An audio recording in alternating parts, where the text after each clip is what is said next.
మంచి ప్రభుత్వం స్టిక్కర్లను ఆయన అతికించారు. 100 రోజుల్లో కూటమి ప్రభుత్వం చేసిన అభివృద్ధిని మంత్రి వివరించారు. చెరుకుపల్లి మండలం కనగాలలో నిర్వహించిన గర్భిణీ స్త్రీలకు శ్రీమంతం వేడుకలో పాల్గొని దీవెనలు అందించారు. దీపావళి నుంచి మహిళలకు ఉచిత గ్యాస్ పంపిణీకి ప్రభుత్వం శ్రీకారం చుట్టబోతున్నట్టుగా తెలియజేశారు.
కుర్చీల నందు మీరు ఆశీర్వాదం కావాల్సిందిగా కోరుతున్నాను. సరిగ్గా 130 రోజుల క్రితం తెచ్చుకోవాలా అందరం కూడా.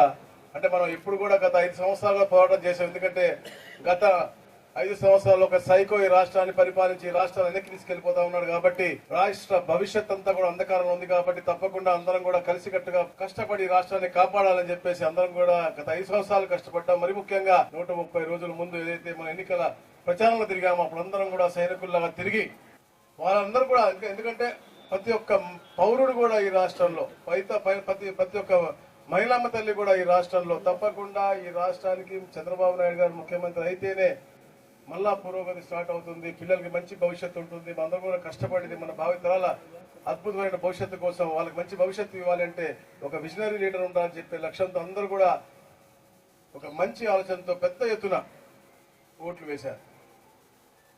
నాకు కూడా ఈ రోజున ఈ ప్రాంతంతో పాటు 2019లో 14లో గెలిచినప్పటికీ 19లో అపారమైన గౌరవం ఇచ్చారు. ఎక్కడ అందరూ ఓడిపోయినా కూడా చాలా తక్కువ మంది గెలిచారు. 23 దాంట్లో నాకు ఇచ్చారు. మీ అందరు రుణపడి ఉంటాను. అలాగే మొన్న 24 గెలుపు కూడా మీ అందరు ఆశీర్వాదంతో గెలుపు అందించారు.